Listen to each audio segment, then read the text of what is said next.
नमस्कार, जनतंत्र टीवी देख रहे हैं आप। मैं हूं आपके साथ कोमल गंगवार। आप सभी का स्वागत है हमारे इस खास कार्यक्रम 5 के प्राइम टाइम में। भारत के 7 अजूबों में से एक माना जाने वाला आगरा का ताजमहल, वाराणसी के ज्ञानवापी मस्जिद, काशी विश्वनाथ मंदिर विवाद के बीच एक बार ताजमहल फिर सुर्खियों में आ गया है। ताज नगरी आगरा वैसे तो मोहब्बत की निशानी ताजमहल को लेकर देश दुनिया में जानी जाती है, लेकिन जहां दूर दूर से लोग ताज का दीदार करने के लिए आते हैं, लेकिन वहीं ताज अब विवादों में घिरता जा रहा है। दरअसल भारतीय जनता पार्टी के अयोध्या मीडिया प्रभारी डॉक्टर रजनीश सिंह ने कोर्ट में याचिका दायर कर मांग रखी है कि ताजमहल के 22 कमरों को खोला जाए और कमरों में बंद राज को दुनिया के सामने लाने के लिए इसे खोलने का अनुरोध किया गया है। दरअसल ताजमहल और तेजा महल का ये विवाद बहुत पुराना है। याचिकाकर्ता रजनीश सिंह ने इस मामले में राज्य सरकार से एक समिति गठित करने की मांग की है। उनकी मांग है कि ये सरकार की ओर से गठित समिति ही ताजमहल के बंद कमरों की जांच करे, हिंदू मूर्तियों और धर्म ग्रंथों से जुड़े सभी तथ्यों और साक्ष्यों की जांच पड़ताल की जाए। इस याचिका पर लखनऊ हाईकोर्ट मंगलवार को सुनवाई करेगी, लेकिन इससे पहले माहौल पूरी तरह से गर्मा चुका है।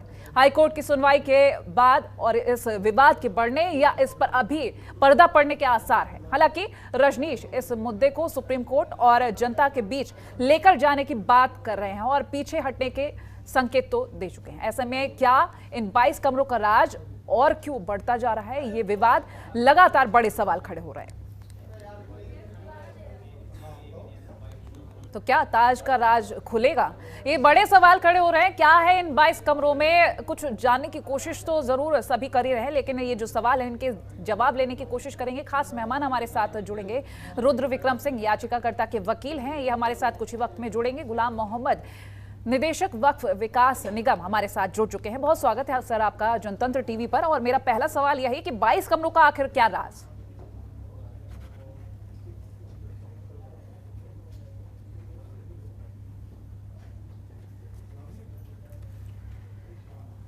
गुलाम मोहम्मद जी, मेरी आवाज आपको मिल पा रही है? जी, मेरा सवाल मिला आपको? जी, जवाब। मेरा ये कहना है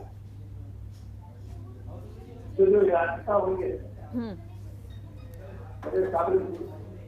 याचिका की है, ताजमहल से जो के अंदर सतही है वो भारत सरकार से है। इसका भारत सरकार के अंडर में ताजमहल है और याचिका हुई है।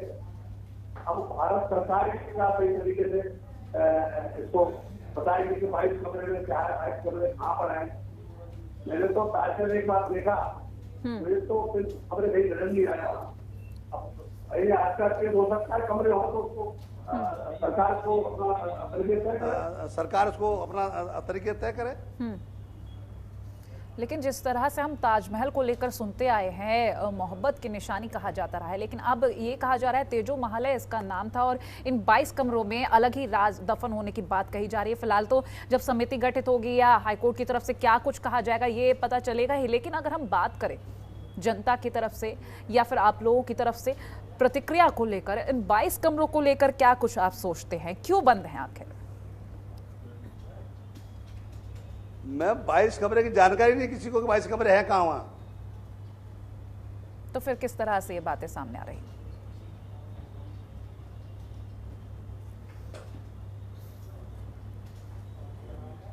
जी गुलाम मोहम्मद जी। जी, मेरा सवाल ये कि यदि पता ही नहीं है कि 22 कमरे हैं कहाँ, तो फिर ये सवाल कैसे उठ रहे हैं?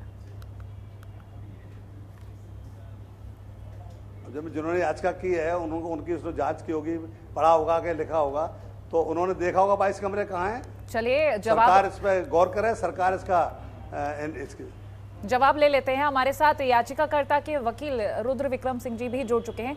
रुद्र विक्रम जी, बहुत स्वागत है आपका जनतंत्र टीवी पर। और आपने सुन ही लिया होगा, गुलाम मोहम्मद जी कह रहे हैं 22 कमरे हैं कहाँ और जिन्होंने याचिका दायर की है वही बताएं। तो अगर हम 22 कमरों को लेकर बात करें, तेजो महल है इसको कहा जा रहा है ताजमहल की बजाय, और 22 कमरों में ये कहा जा रहा है कि हिंदू देवी देवताओं के अंश हैं, अभी भी मूर्तियां हैं वहां पर। लेकिन फिलहाल तो गुलाम मोहम्मद जी ये कह रहे हैं कि 22 कमरे हैं कहाँ। देखिए, यही तो बड़े दुख की बात है और बड़ा हास्यास्पद है कि इनको ये भी नहीं पता कि 22 कमरे हैं। हालांकि मैं इनका दोष नहीं दूंगा। ये मसला ऐसा है कि हिंदुस्तान की ज्यादातर जनता को ये पता ही नहीं है कि ताजमहल में 22 कमरे ऐसे हैं जो हमेशा से लॉक्ड है। ऐसा नहीं आजादी के बाद से, आजादी के पहले से भी ये लॉक्ड रहे हैं और ये अनिश्चित काल के लिए। एक बार 1934 में ये कमरे खुले थे और ऐसा सुनने में आया कि 2015 में इन कमरों को खोला गया था और वो भी गुपचुप तरीके से खोला गया, किसी को बताया नहीं गया।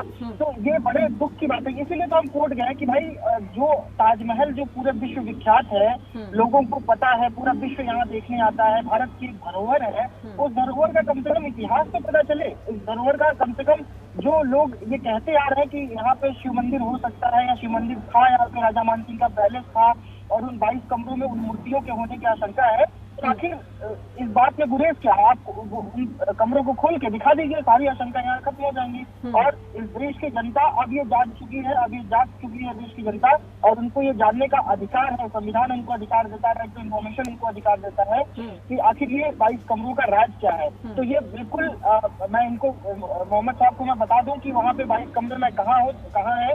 4 स्टोरी बिल्डिंग है वहाँ पे ताजमहल की, और उन 4 स्टोरी बिल्डिंग में जो है जो कमरे हैं वो ज्यादातर कमरे तहखाने में है, ज्यादातर कमरे जो नीचे तहखाने में है, और जो कमरे हैं वो कुछ कमरे हालांकि ऊपर है, लेकिन ज्यादातर कमरे जो नीचे जो वाले तहखाने के हिस्से में है। तो ये अगली बार जब ताजमहल देखने जाए तो मैं इनको निवेदन करूंगा कि उन कमरों को देखें। हालांकि ये विवाद कहाँ से शुरू हुआ? ये विवाद अभी का विवाद नहीं है, ये विवाद बहुत पहले से शुरू है और बहुत लोगों ने इसमें कोशिश करी उन कमरों के बारे में जानने की, लेकिन कोर्ट कोई नहीं जा पाया।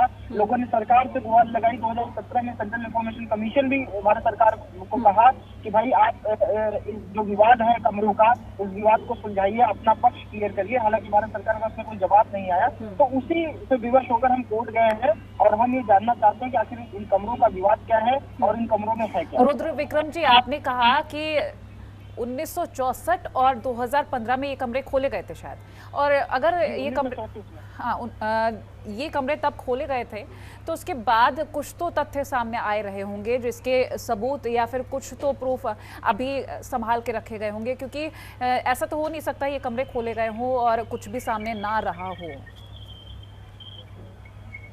देखिए, ये कमरे खोले गए थे सिर्फ इसलिए प्रशासन द्वारा खोले गए, और प्रशासन ने 2015 में जो कमरे खोले गए थे ऐसा सुनने में आता कि ये सिर्फ रखरखाव के लिए खोले गए थे। वहाँ पे जो साफ सफाई के लिए खोले गए थे।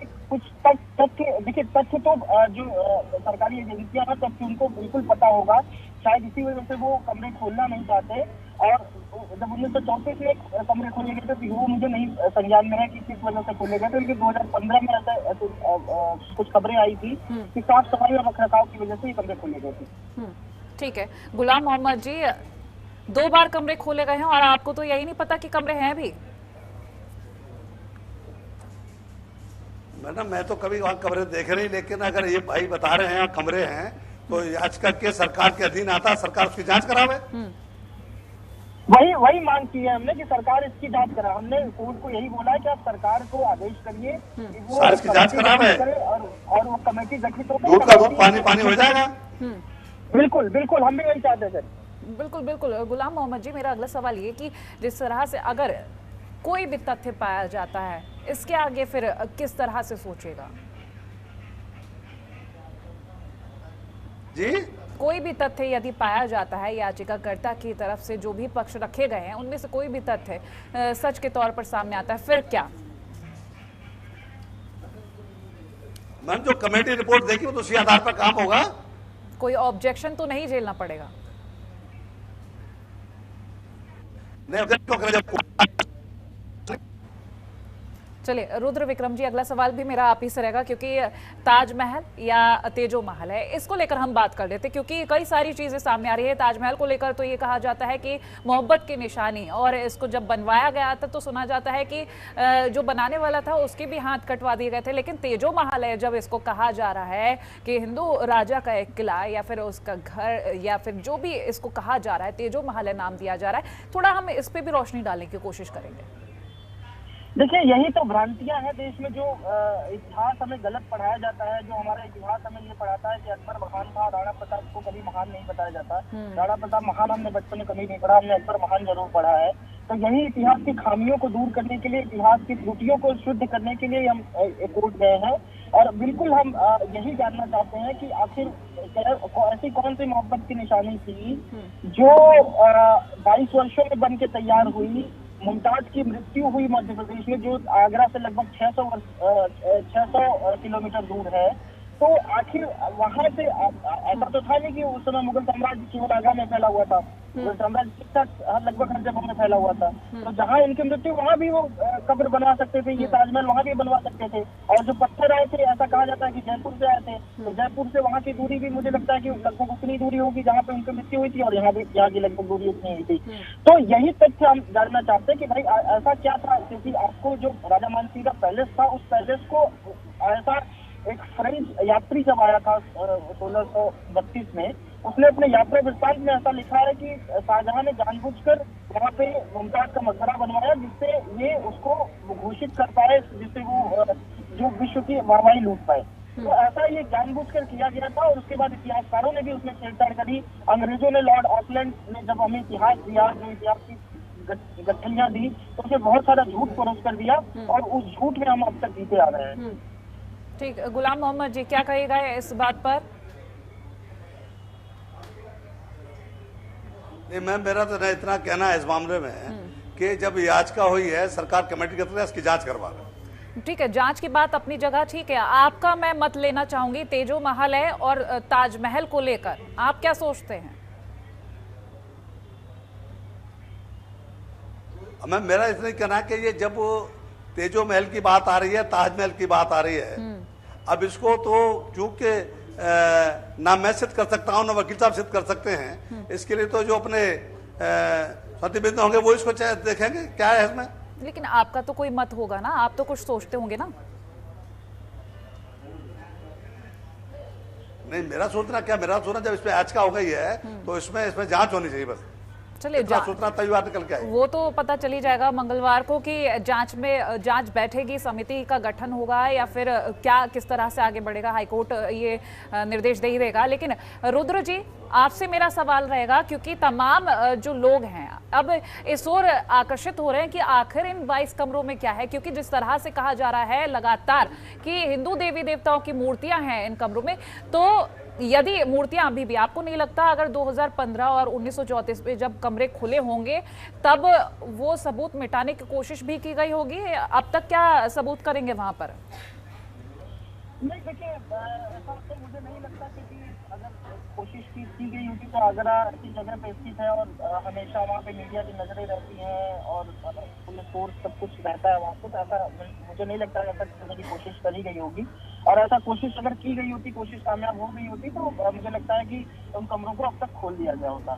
तो कमरों को नहीं खोला गया है, इसका मतलब है कि जो मूर्तियां ऊपर स्थलों में थी, उन मूर्तियों को उन कमरों में शिफ्ट किया गया है। तो वही चीज, उसकी सत्यता हम जानना चाहते हैं कि वाकई में भगवान शिव की मूर्ति है, अन्य देवी देवताओं की मूर्तियां हैं, और जो महल से संबंधित चीजें हैं क्या वहाँ पे छुपा के रखी गई हैं। तो वो सारी चीजें एक जांच कमेटी बैठेगी, सर्वेक्षण होगा, अपने आप सत्यता दूध का दूध पानी का पानी हो जाएगा। और साथ ही ये भी जानेंगे, क्योंकि हम जब ताजमहल को लेकर बात कर ही रहे हैं, क्योंकि पर्यटन की दृष्टि से देखा जाए तो विदेशों से लोग यहाँ पर घूमने आते हैं और सिर्फ ताजमहल के नाम से ही आते हैं, मोहब्बत की निशानी के नाम से ही आते हैं। अभी हाल ही में ज्ञानवापी मस्जिद का मामला सुलझा नहीं, एक और नया मामला भी सामने आ गया है, क्योंकि ये भी कहा जा रहा है कि मस्जिद में भी हिंदू देवी देवताओं के अंश हैं वहाँ पर, जिस वजह से सर्वे को रोक दिया गया। 3 दिन का वो सर्वे था जो 2 दिन में ही खत्म करवा दिया गया, पूरा भी नहीं हुआ था। लेकिन अब अगर ताजमहल के सर्वे की बात कही जाती है, यहाँ पर भी ऐसी तस्वीरों का सामना करना पड़ सकता है, क्योंकि जो ताजमहल कह रहे हैं वो तो विरोध उठाएंगे ही, और जो तेजो महल है कह रहे हैं वो पक्ष में रहेंगे।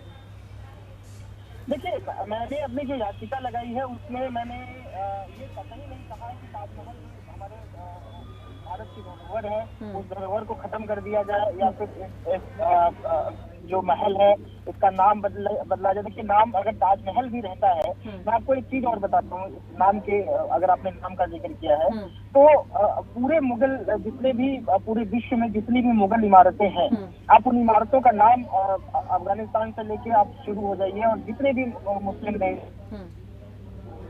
अंत में या पहले महल नहीं लगा है। हमारे जो हिंदुस्तान में जो महल बनते हैं उनको ही महल कहा जाता है। अन्य किसी भी मुस्लिम ने ऐसी कोई इमारत नहीं बनाई जिसके नाम में महल लगा हो। तो नाम में अगर ताजमहल रहता भी है तो हमें कोई दिक्कत नहीं, लेकिन हमें ये जानने का अधिकार है कि इसको आखिर ये बनवाया किसने था, इसका इतिहास जानने की जरूरत है। हमारे बच्चों को कम से कम ये इतिहास, सही इतिहास जानने की जरूरत है। कम से कम हमने अकबर महान पढ़ा तो कम से कम हमारे बच्चे अकबर महान ना पढ़े, वो कम से कम राजा मान सिंह का पैलेस इसको माने, ये घोषित हो जाए कि हाँ ये राजा मान सिंह का पैलेस था। और जो वो धरोहर जो जिसने बनाया था उसको कम से कम क्रेडिट तो मिलना चाहिए। जिसने बनाया नहीं, सिर्फ उसने वहाँ पे अपना नाम चस्पा करा दिया, गलत इतिहास लिखवा दिया, तो उससे उसका नाम चस्पा नहीं होना चाहिए। कम से कम जो जिसने बनवाया हो उसका नाम उससे जरूर जोड़ा जाना चाहिए। हमारा सिर्फ यही मकसद है। जाहिर सी बात है, जो सच है वो सामने आना ही चाहिए। लेकिन एक मेरा भी सवाल, चाहे इसको पर्सनल समझ लीजिए या फिर जो दर्शक देख रहे हैं शायद वो भी जानना चाहते होंगे कि आज ये बात कहाँ से उठकर आने लगी अचानक कि ये जो 22 कमरे हैं इनमें हिंदू देवी देवताओं की मूर्तियां हैं। बड़ी उत्सुकता के साथ मैं ये सवाल का जवाब आपसे जानना चाहती हूँ, क्योंकि 22 कमरे पहले तो जिक्र नहीं हुआ और अब जिक्र हुआ तो ये कहा जा रहा है कि इन कमरों में हिंदू देवी देवताओं की मूर्तियां हैं। तो ये बात कहाँ से उठी है? बात नहीं है, अचानक की बात नहीं है। ये मैं आपको बताऊं, जब मैंने मेरी याचिका अगर आप पूरी पढ़ेंगे तो मैंने आरटीआई, उसमें 2-3 आरटीआई लगाई हुई है। मैंने जब 2020 में हम लोग ताजमहल घूमने गए तो हमने उन कमरों को देखने की और जानने की उत्सुकता जताई, तो वहाँ पे हमें मना कर दिया गया। फिर हमने आरटीआई लगाई कि भाई ये कमरे क्यों बंद है, तो एएसआई से जवाब आता है कि ये कमरे सुरक्षा की दृष्टि से बंद है। हमने दूसरी आरटीआई लगाई कि सुरक्षा मतलब क्या, राष्ट्रीय सुरक्षा का कोई ऐसा मसला है या कोई और मसला। उन्होंने कहा नहीं, केवल सुरक्षा का मसला है, मतलब राष्ट्रीय सुरक्षा से संबंधित कोई ऐसी चीज नहीं है। तो मतलब सुरक्षा से संबंधित डॉक्यूमेंट हमको देखने का अधिकार है। राष्ट्रीय सुरक्षा से संबंधित कोई मसला होता तो हम मान सकते थे कि भाई राष्ट्रीय सुरक्षा से संबंधित कोई ऐसी चीजें हैं वहाँ पे जो हम लोग नहीं देख सकते, आम नागरिक को अलाउड नहीं होता। तो उसके बाद हमने पर्यटन विभाग को रिप्रेजेंटेशन बना के भेजा कि भाई ये ऐसी स्थितियां हैं, ऐसा आरटीआई का जवाब हमें मिल रहा है, आप इसमें अपना इंटरवेंशन दीजिए, आप अपना क्या मत रखते हैं उन 22 कमरों को कब खोला जाएगा इसमें हमें जवाब दीजिए। उनका जवाब नहीं है। तो ये परिस्थितियां 2020 से लेके बनते बनते अब जाके बनी है, तब जाके हमने। और एक आप देख रही होंगी कि एक अभी 30 तारीख को एक विवाद उत्पन्न हुआ कि एक महाराज जी जो संत महाराज हैं, जैसे उन्होंने कहा कि मुझे उन 22 कमरों वहाँ पे देखना है, शिव जी के दर्शन करने, पश्चिम द्वार पे शिव जी की मूर्ति है, मुझे दर्शन करने, भगवा पहन रखा था उन्होंने, इसलिए उनको अंदर नहीं जाने दिया गया। तो ये कंट्रोवर्सी, मैं चाहता हूँ कि ये कंट्रोवर्सी को विराम दिया जाए। अब जो है देश में शांति बहाल की जाए और इन सब मसलों पर कोई मसला है, किसी के मन में भ्रम है देश की, अगर 100 करोड़ जनता ये चाहती है, ये सोचती है कि ऐसा कोई मसला है तो उससे एक विराम लगना चाहिए और ये सब सबके सामने आना चाहिए। चलिए गुलाम मोहम्मद जी, मेरा अगला सवाल आपसे, आपने हर चीज़ का जवाब सिर्फ एक जवाब में ही टाल दिया कि जो भी सवाल जांच पर डिपेंड करता है, लेकिन मैं आपसे ये जानना चाहती हूँ क्योंकि ताजमहल को लेकर कई सारी चीज़ें फिलहाल तो सामने आ रही हैं, लेकिन यदि ये सच होता है और कोई भी कदम अगेंस्ट में उठाया जाता है, यानी कि याचिकाकर्ता के पक्ष में, और जिस तरह से जो ताजमहल को फेवर कर रहे हैं, यानी कि ये कहा जा रहा है कि ताजमहल में इस तरह की मूर्तियां नहीं हैं, तो कितना सपोर्ट मिल सकता है? क्योंकि हम ज्ञानवापी मस्जिद को लेकर अगर बात करें तो वहाँ कोई भी सपोर्ट नहीं मिला है, समिति का गठन भी हुआ, सर्वे भी हुआ, वहाँ कोई समर्थन नहीं मिला। अगर हम ताजमहल को लेकर बात करें तो कितने समर्थन की उम्मीद जताई जा रही है? क्या अगर सर्वे होता है तो पूरी तरह से साथ दिया जाएगा? नहीं, बिल्कुल साथ देंगे, पूरी तरह से जनता भी साथ देगी। चलिए, ये तो मान लिया कि जनता भी साथ देगी और आप भी साथ देंगे, किसी तरीके का कोई विरोध सामने नहीं आएगा। रुद्र विक्रम जी, अब बस इंतजार है कि हाईकोर्ट की तरफ से क्या कुछ सामने आता है। क्या लगता है, क्या उम्मीद की जा सकती है? क्योंकि हम अगर सामने वाले पक्ष की बात करें तो उन्हें तो कोई ऑब्जेक्शन नहीं लग रहा है, तो मेरे ख्याल से समिति का गठन हो सकता है। रुद्र विक्रम जी, देखिए, नहीं, इसमें इनका कोई रोल ही नहीं है। इसमें जो रोल है वो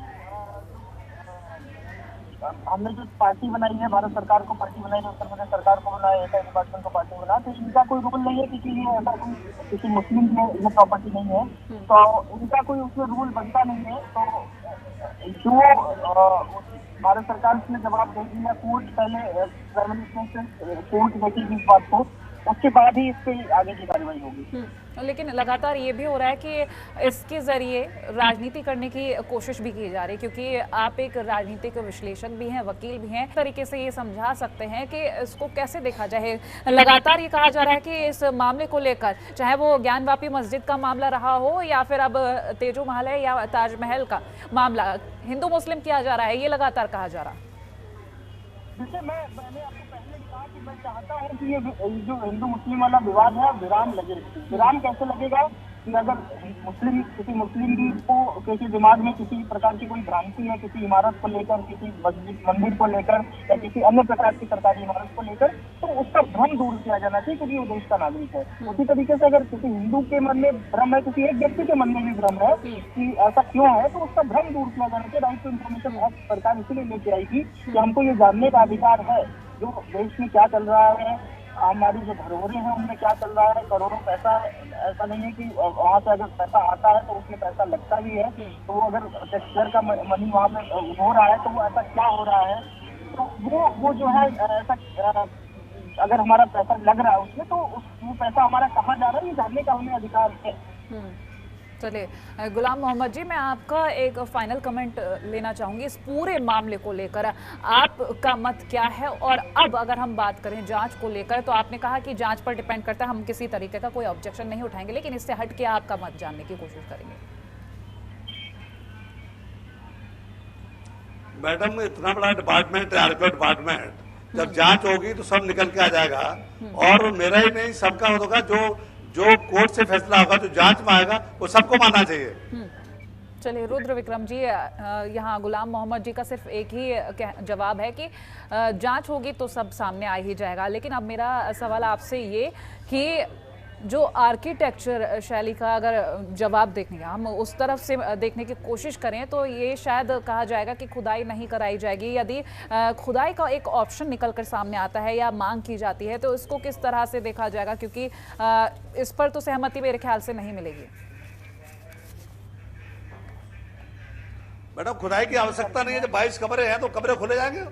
बिल्कुल, ये कोर्ट को तय करना है कि कोर्ट किस आधार पर सर्वेक्षण कराएगी, किस आधार पर, और वो जो कमेटी बनेगी वो कमेटी किस आधार पर अपना तय करती है। कमेटी को क्या लगता है कि यहाँ पे खुदाई की जरूरत है, क्योंकि मैं आपको बताऊं कि बहुत जगहों पे ऐसी खुदाई हुई, सब कुछ हुआ, लेकिन सिर्फ ताजमहल ऐसे हमारा वो है जिसमें कभी कुछ भी इसके बारे में कोई सर्वेक्षण नहीं हुआ।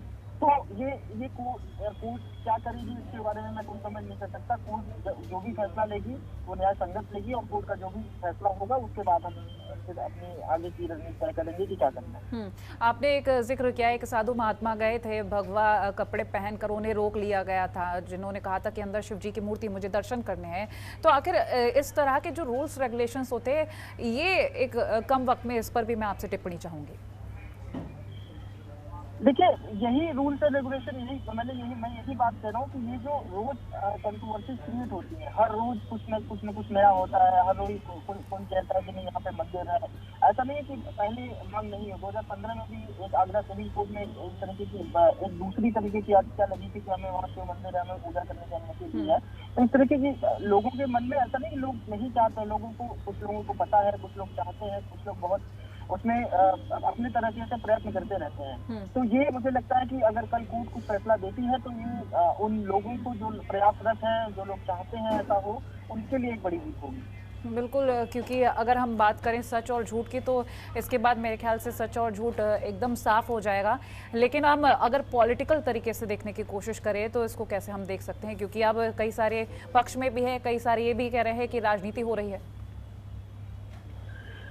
देखिए, जो लोग जिसको कहना है वो तो कहेंगे, जो उनको, देखिए अब आप कोई भी काम करने जाएंगे तो अपने तरीके से लोग उसकी विवेचना करते हैं। वो विवेचना क्या करते हैं, देखिए हमको सिर्फ ये देखना है कि कोर्ट इस मामले में क्या कहती है, बाकी लोग क्या कहते हैं उसका मुझे कोई लेना देना नहीं है, मुझे लगता है किसी को भी कोई लेना देना नहीं होना चाहिए।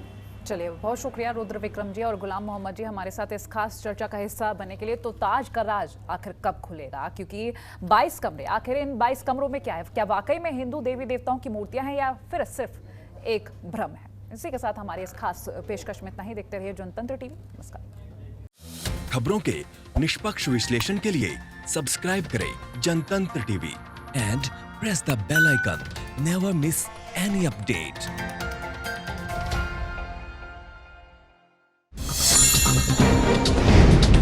डाउनलोड कीजिए जनतंत्र टीवी ऐप को, जो कि अवेलेबल है गूगल प्ले और ऐप स्टोर पर। अधिक जानकारी के लिए अभी डाउनलोड करें।